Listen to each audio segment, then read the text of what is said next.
Salmo 123, versículo 1. A ti que habita nos céus, eleva os olhos, como os olhos dos servos estão fitos nas mãos dos seus senhores, e os olhos da serva na mão da sua senhora, assim nossos olhos estão fitos no Senhor nosso Deus, até que se compadeça de nós. Tem misericórdia de nós, Senhor. Tem misericórdia, pois estamos sobremodo fartos de desprezo. A nossa alma está saturada do escárnio dos que estão à sua vontade e do desprezo dos soberbos.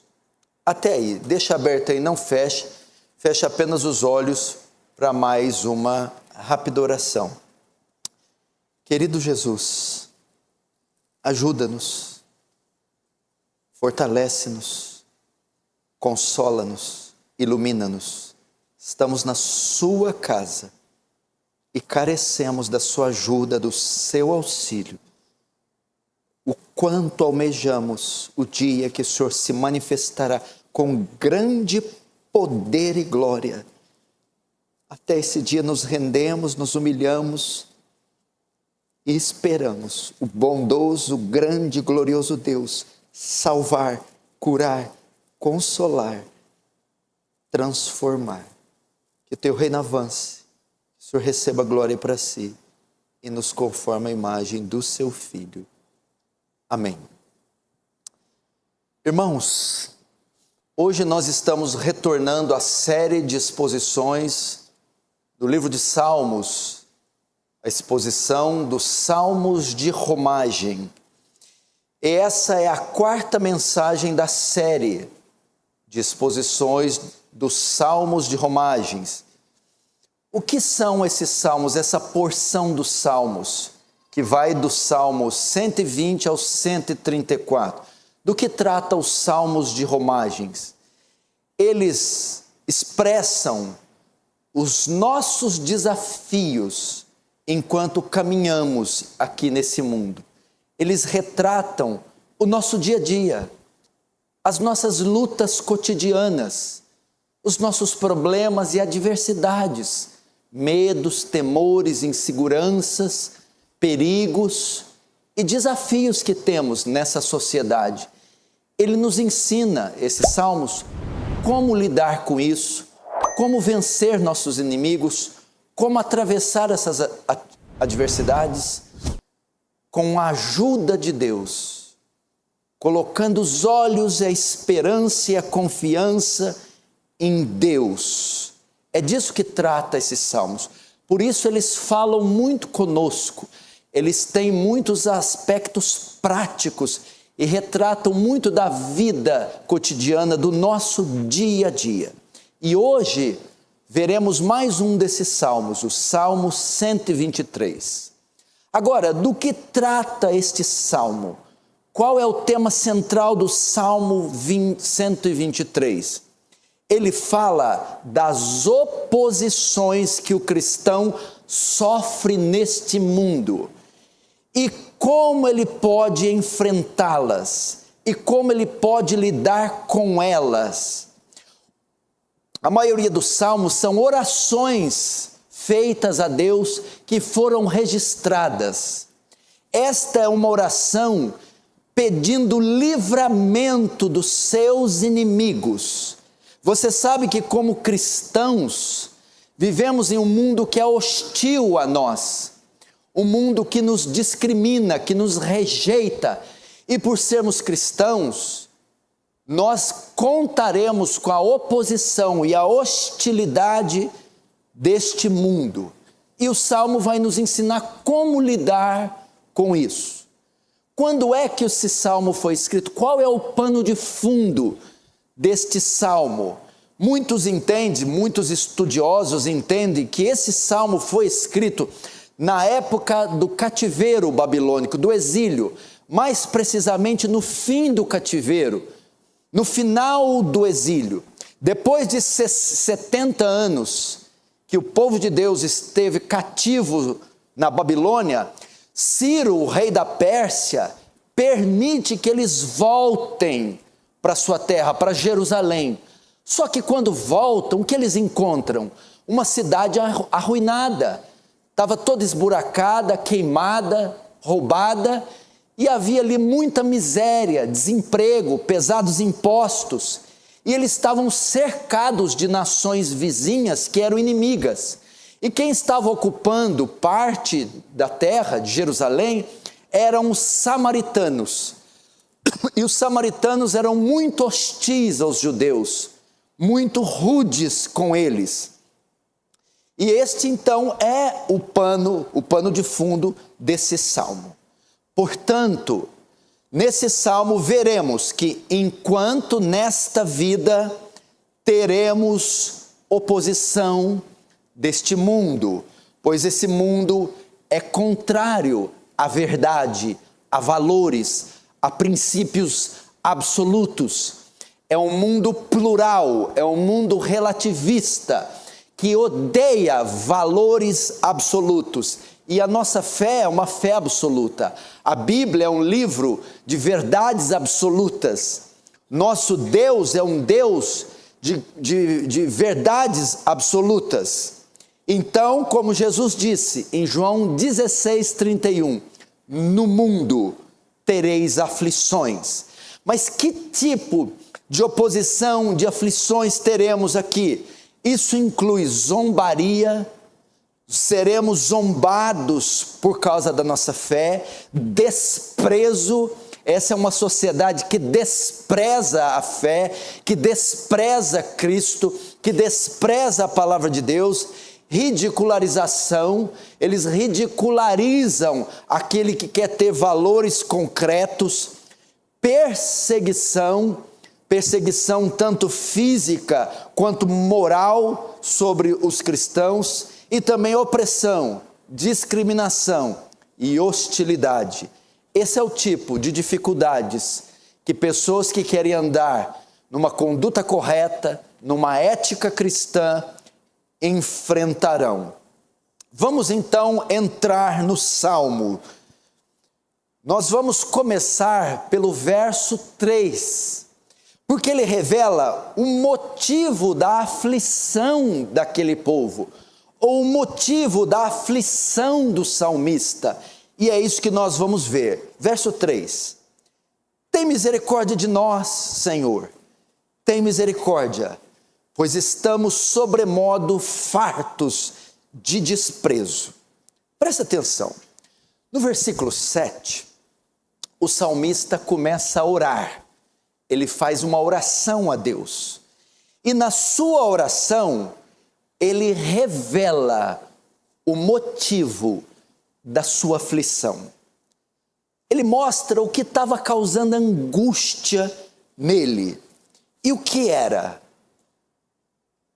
Talvez você pense sempre, quando pensamos em aflições, pensamos em coisas físicas, doenças, ladrões, bandidos, aquilo que ameaça nossa integridade física.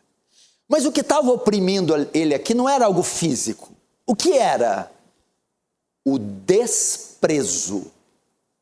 O texto diz, estamos fartos de desprezo. Ele tem em vista aqui os seus vizinhos, os samaritanos, que desprezavam os judeus, não faziam caso deles, faziam pouco caso deles, não se importavam com eles. Isso estava doendo no coração do salmista, o desprezo aberto, deliberado, decidido. Caros irmãos, o desprezo é algo que nós enfrentaremos nesse mundo. Talvez você entrou aqui e você sofre a dor do desprezo. Talvez você é desprezado pelo seu marido, um homem que te despreza, que não dá o menor valor em você. Talvez você é desprezado pelos seus pais, é um menino, uma menina jogada, desprezado. Talvez você é desprezado na escola pelas suas amigas, os seus amigos, desprezado no trabalho. Vivemos num mundo que despreza a igreja, que despreza o povo de Deus, que não faz caso desse tipo de gente. E o desprezo também envolve abandono. Talvez você entrou aqui, pastor, eu estou abandonado. Meus pais me abandonaram, me entregaram. Meu marido me abandonou. Meus parentes me abandonaram.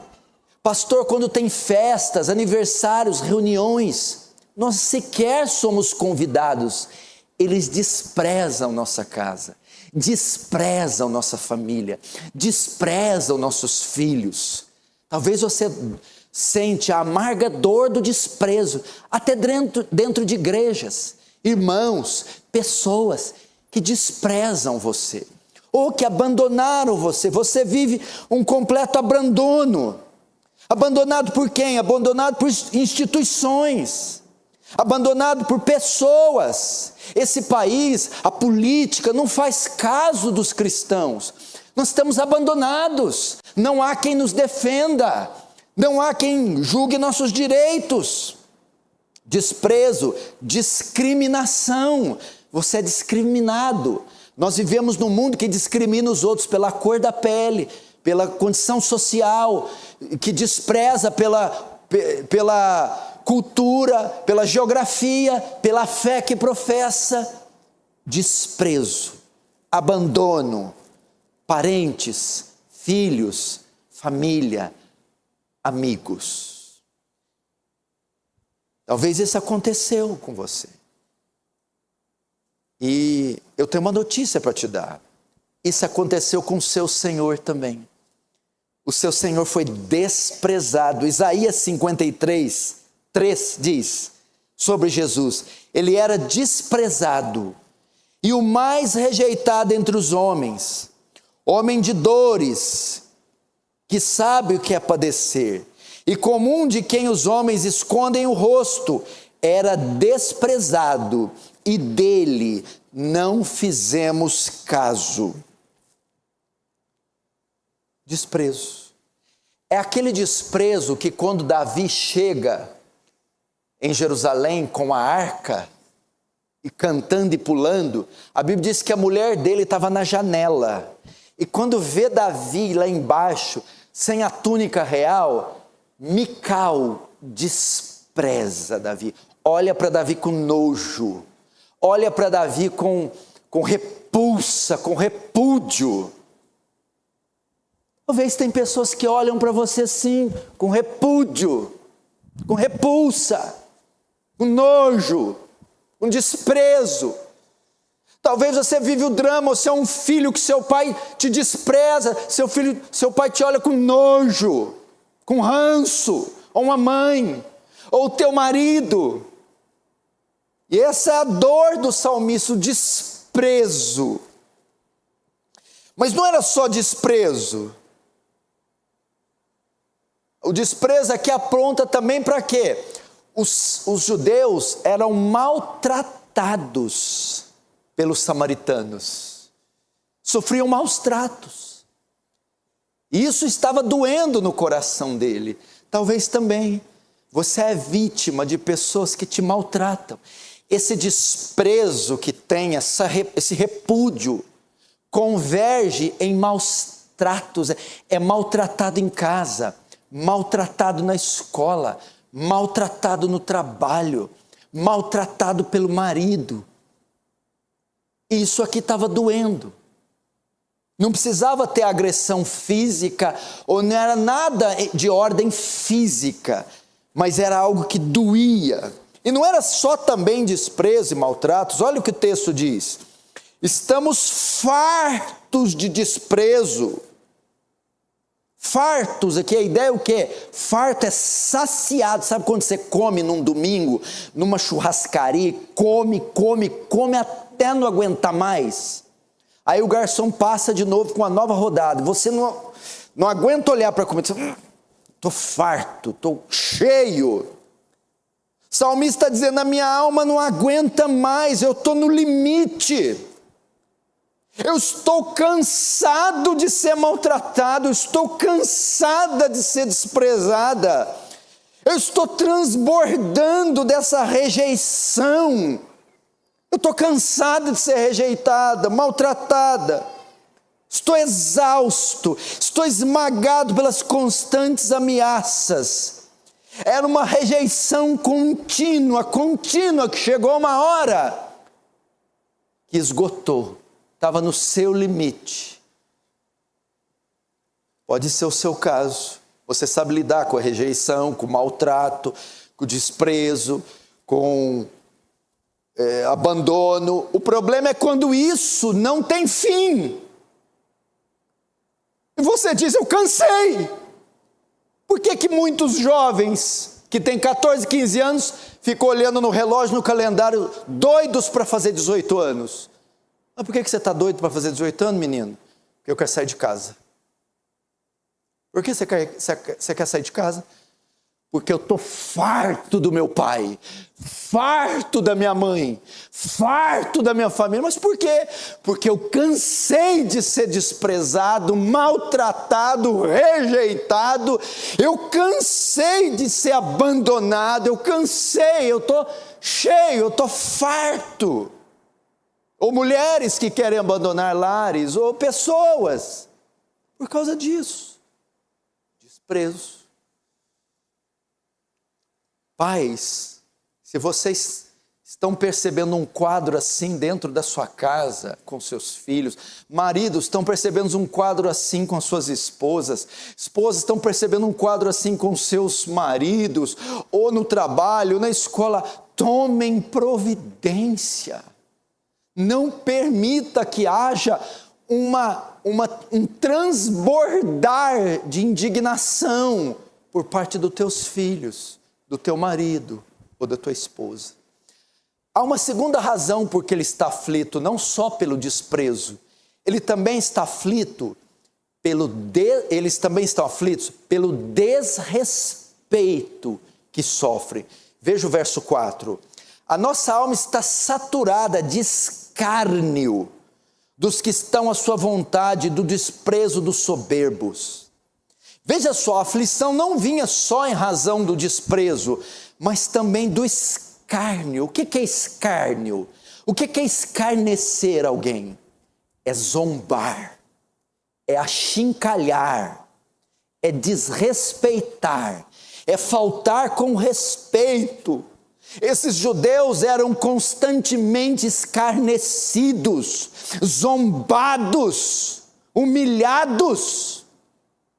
Irmãos, nós também aqui nesse mundo vamos ter que conviver com o escárnio dos homens. Pessoas que querem nos rebaixar, pessoas que querem nos humilhar, pessoas que querem nos diminuir. Pode ser o seu quadro, pastor. Eu tenho sido humilhado na minha casa, humilhado no meu trabalho, humilhado pelo meu marido, humilhado pelos meus filhos. Eu encontro com essas pessoas e elas só querem me rebaixar, elas só querem me diminuir, elas só querem falar mal de mim, elas não sabem fazer outra coisa, zombam, fazem piadas sem graça. Talvez é assim. Lá no teu trabalho, na sala de aula, na tua escola, na sua própria casa. São seus amigos, os seus parentes. Não só desprezam, mas humilham você. Ó, moleque, você nunca vai virar nada. Ó, menina, você não vale nada. Ó, mulher, ó, você só serve para aquela hora, tá? Eu só lembro de você naquela hora. E você sabe o que eu estou falando. Ainda tem que aguentar isso. Humilhação. Não sirvo para nada, não vê o seu valor, não te respeita, não vê a sua dignidade, te põe no chão. A gente tem que lidar com isso, gente. Pessoas que não vê valor na gente, que zombam, que humilham. E notem que com respeito ao escárnio, eles também estavam fartos. Verso 4, a nossa alma está saturada, era uma zombaria contínua. Eu não aguento mais, esse homem não me respeita, esse sujeito não me respeita, ele me destrata, ele me humilha. Faz quantos anos que eu estou do lado desse homem e ele não me respeita? Essa é a ideia. Mas eu tenho uma notícia para você. Teu Senhor também foi humilhado, desrespeitado. Mateus 27, 28, tirando as vestes de Jesus, soldados romanos, cobriram com um manto vermelho, escarlate, e teceram uma coroa de espinhos, puseram na cabeça e na mão direita uma cana, e ajoelharam diante dele e o escarneciam, dizendo: salve, rei dos judeus. Zombaram de Jesus, escarneceram de Jesus. E o texto diz: nossa alma está saturada. O que é isso? Eu estou no limite. Chega a ser insuportável trabalhar naquela empresa. Chega a ser insuportável chegar diante dos portões daquela escola ou universidade. Chega a ser insuportável deitar na cama com esse homem.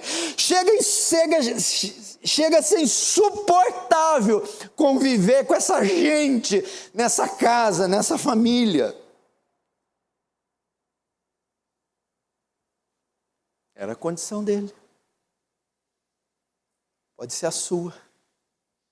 E quem era o tipo de gente que desprezava e zombava e escarnecia? O texto diz assim, a nossa alma, verso 4, está saturada de escárnio, os que estão à vontade, e do desprezo dos soberbos. Eram os soberbos que faziam isso com eles. Mas quem eram os soberbos aqui? Aqueles que se acham superiores a todo mundo. É os bonzão da boca. São aqueles que têm ou dinheiro, ou poder, ou ocupam posições altas. São os ricos, são os poderosos. Eles acham que têm direito de fazer isso com você, só porque tem dinheiro, só porque ocupam uma posição na sociedade, de pisar, de humilhar, de desprezar. São os bonzões. Era Herodes com João Batista, usando a força para humilhar. Era Caifás com Jesus. Era Nabucodonosor com os jovens Sadraque, Mesaque e Abidnego. Esse tipo de gente que quer pisar na gente. É quem detém o poder. São esses pastores dessas igrejas, esses apóstolos que humilham seus fiéis e tripudiam sobre eles. São patrões que sabem que você é dependente do salário e humilham você. São pais que muitas vezes são tiranos e sabem que você não tem casa, não tem onde dormir nem comer e usam da autoridade. São pessoas, são maridos que têm mais força muscular, estatura e usam do poder físico para escarnecer, desprezar você. Provérbios 21, 24, quanto ao soberbo e presumido, zombador é o seu nome, procede com indignação e arrogância. São esses. Você lida com gente assim? Gente truculenta, gente que come chuchu e rota peru. Essa gente assim?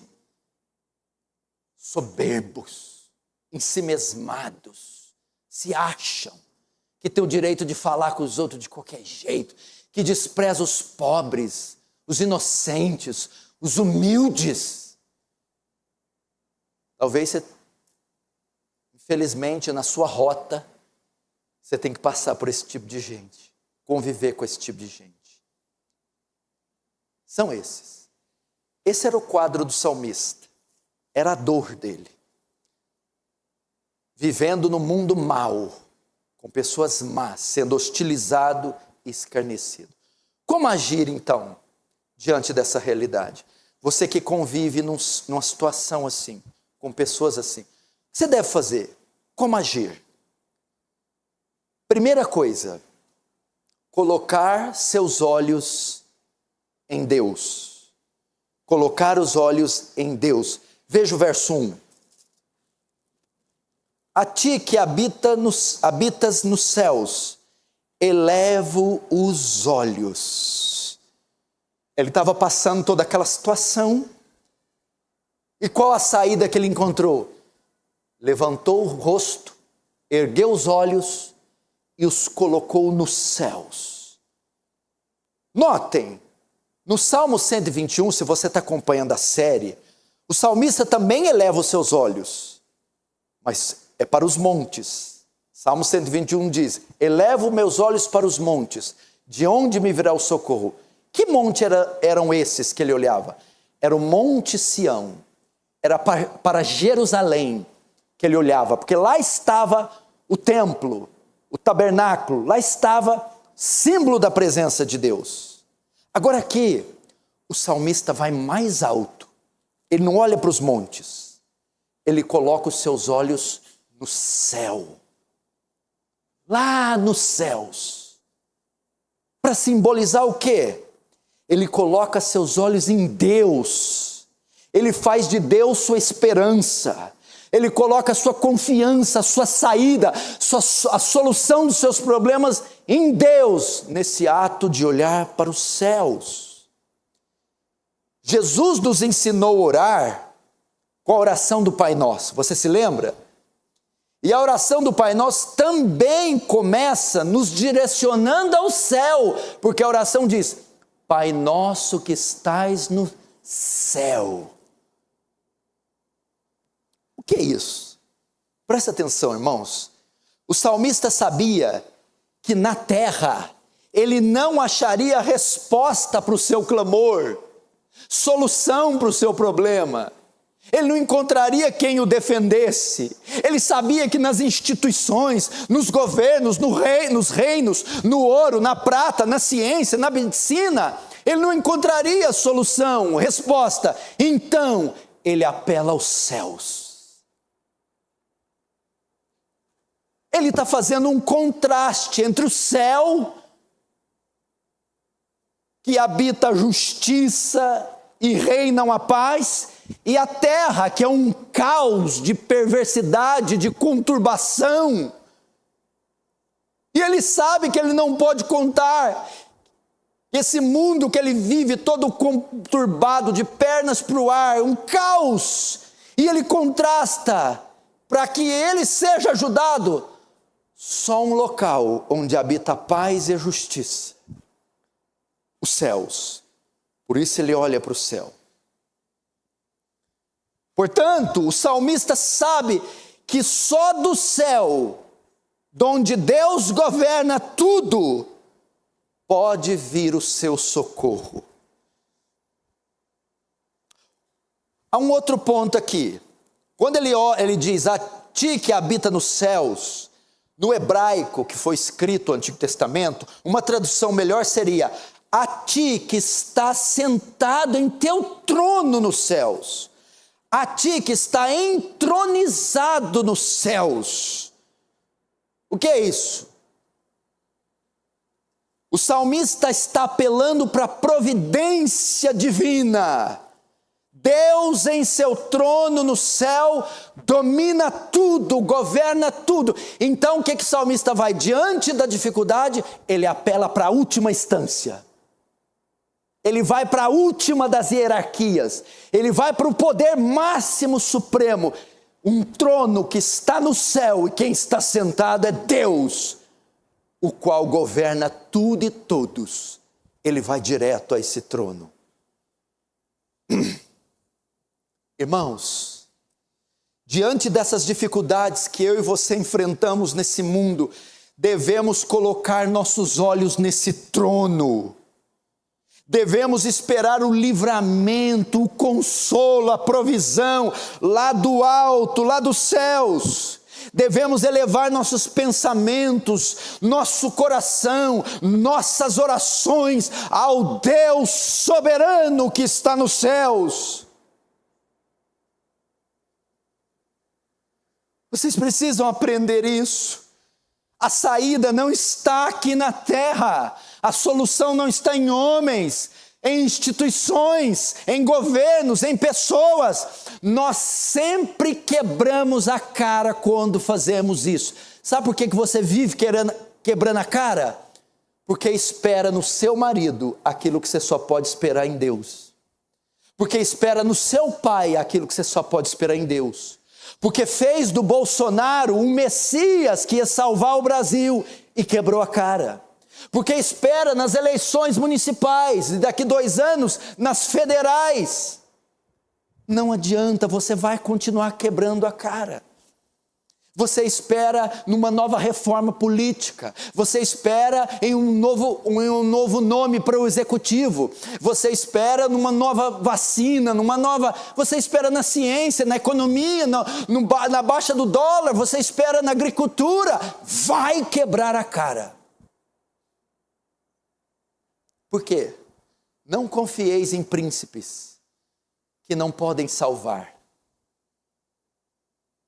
Mortais. Não confiem neles. Faça como o rei Josafá, segundo as Crônicas 20:12. Deus, não há força para resistirmos essa grande multidão e nem sabemos o que fazer. Mas nossos olhos estão postos em ti. Diga isso, mulher. Eu não sei o que fazer. E não há força em mim para enfrentar essa situação. Mas meus olhos estão no Senhor. Diga isso, jovem. Eu não sei o que fazer. Nem há força em mim para lidar com isso aqui. Mas meus olhos estão colocados em ti.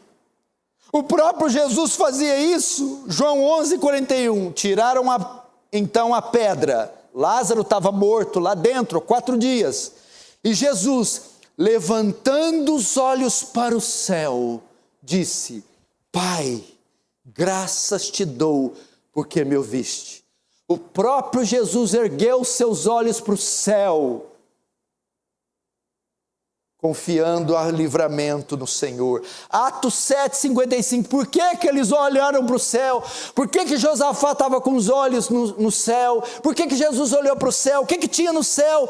Atos 7:55, mas Estevão, cheio do Espírito Santo, fitou os olhos no céu e viu a glória de Deus e Jesus que estava à sua direita, e disse: eis que vejo os céus abertos e o Filho do Homem em pé, à destra de Deus. Porque Deus está lá no seu trono e o seu Filho do seu lado. Olhe para o céu. Você já teve a experiência de sair na rua e orar olhando para o céu? Você já teve a experiência de sair na rua e conversar com o céu, como se Deus estivesse lá? Isso é para mostrar nossa confiança, nossa esperança. Esse mundo está falido, as instituições falidas e as pessoas falhas. Mas mire os seus olhos para onde não há falha, não há falência, o céu. Então, primeiro, o salmista olha para o céu. Segundo, como lidar com o desprezo e a humilhação desse mundo mau? Dependência de Deus. Dependência de Deus. Verso 2. Como os olhos dos servos estão fitos nas mãos dos seus senhores, e os olhos da serva na mão de sua senhora, assim os nossos olhos estão fitos no Senhor, nosso Deus, até que se compadeça de nós. Esse verso 2 parece bem enigmático. Ele fala de servos e senhores. Que servos estavam com os olhos colocados na mão dos seus senhores. O que é isso? Ele quer nos ensinar um princípio aqui. Dependência de Deus. Nessa época, as pessoas ricas, era o comum das pessoas ricas terem muitos servos, muitos escravos. E por onde iam esses escravos e servos, rodeavam essas pessoas. E a fim de atenderem às necessidades dos seus senhores. E a maneira desses senhores se dirigirem a esses escravos não era muitas vezes verbal, dando ordens e palavras, mas era com gestos. Dizendo assim, com gestos. Então, aqueles escravos, servos, ficavam atentos na mão dos seus senhores, para que quando eles comunicassem algum gesto, eles obedeciam. E os servos, os escravos, ficavam observando a mão dos seus senhores por pelo menos duas razões. Primeiro, a fim de receberem ordens. Se o servo desse uma ordem, o escravo tinha que obedecer na hora. E como ele dava ordem, o comando vinha de gestos, das mãos. E segundo, eles ficavam com os olhos voltados para as mãos para receber algum tipo de recompensa, ou de consolo, ou de provisão. Comida, consolo, recompensa pelo trabalho, era também por gestos. Queridos irmãos, assim como esses escravos, nós temos que colocar os olhos nas mãos do Senhor. Temos que estar atento às ordens do Senhor, esperando qual comando Ele dará a nós e ao nosso respeito. Temos que estar atentos aos gestos de Deus, esperando o livramento, resposta e a provisão dEle. Mas o que o salmista quer realmente ensinar com isso? Dependência de Deus. Não podemos nos esquecer que somos como este homem, um escravo que não tem controle da sua própria vida, que depende do seu Senhor para a menor das provisões, que não tem autoridade própria. Esses escravos eram completamente dependentes do seu Senhor para comerem, para se dirigirem, para se protegerem. Eles dependiam dos seus senhores. Deus quer ensinar, quer vencer nesse mundo, quer se livrar dos seus problemas e tribulações, sair vitorioso. Não seja autossuficiente. O que é o autossuficiente? É aquele que não precisa de nada nem ninguém. Ele confia no braço dele. Ele confia no taco dele. E o Senhor está dizendo, não.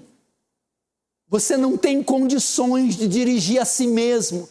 Você não tem condições de livrar a si mesmo. Você não tem condições de suprir para si mesmo. Você precisa ser dependente de mim. Isso pode ser claramente visto no final do verso. Até que se compadeça de nós. O servo ficava com os olhos na mão do Senhor. Até que. Por quê? Porque fora disso não tinha a menor condição dele ter provisão, até que o Senhor dele decidisse dar a ele, até que o Senhor decidisse livrar ele. Nós aqui nessa terra dependemos de Deus para todas as coisas. Seja um dependente de Deus, não um autossuficiente, uma carreira solo, alguém que bate no peito, eu dou conta sozinho. Tu não dá conta de enxergar atrás dessa parede, tu não dá conta de saber como é que está a tua artéria agora, tu não dá conta de medir sua saturação sozinho, tu não dá conta de ver o índice glicêmico no seu sangue agora, tu não dá conta de atravessar um cruzamento sozinho, tu não dá conta de impedir a chuva de vir, nem o vento, nem a força de acabar, tu não dá conta. Tu não dá conta. Quer vencer?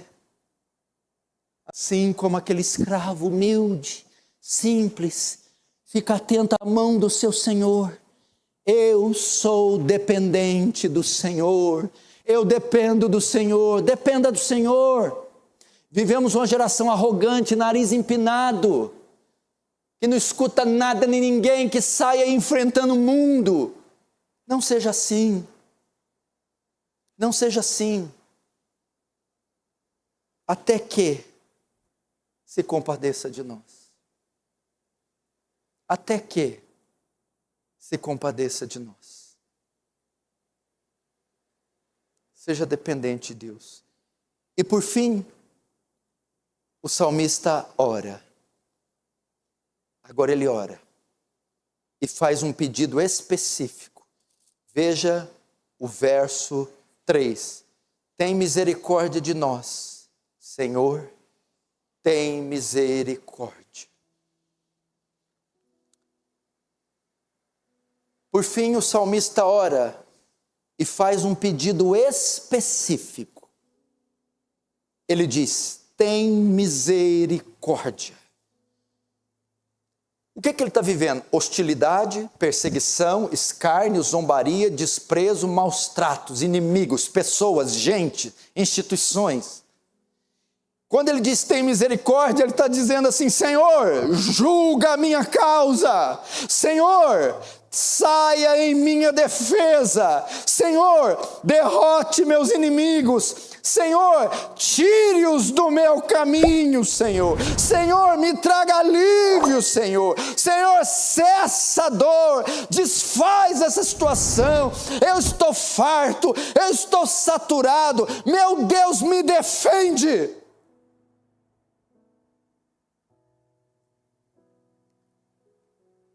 A palavra misericórdia aqui, do hebraico Canaan, significa ser gracioso ou mostrar favor. O salmista está falando: Senhor, mostra o teu favor, age, Senhor, opera, Senhor, livra, Senhor. E é exatamente isso que nós vamos orar no final desse culto.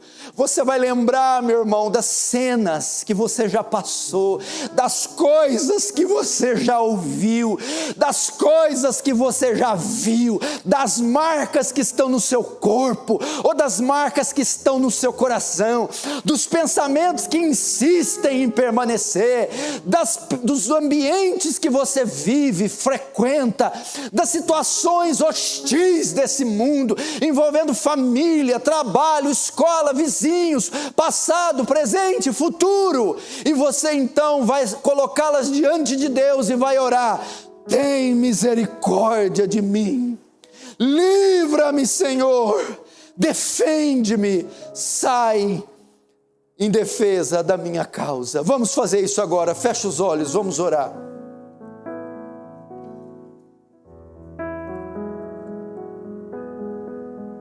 Fale com Deus agora.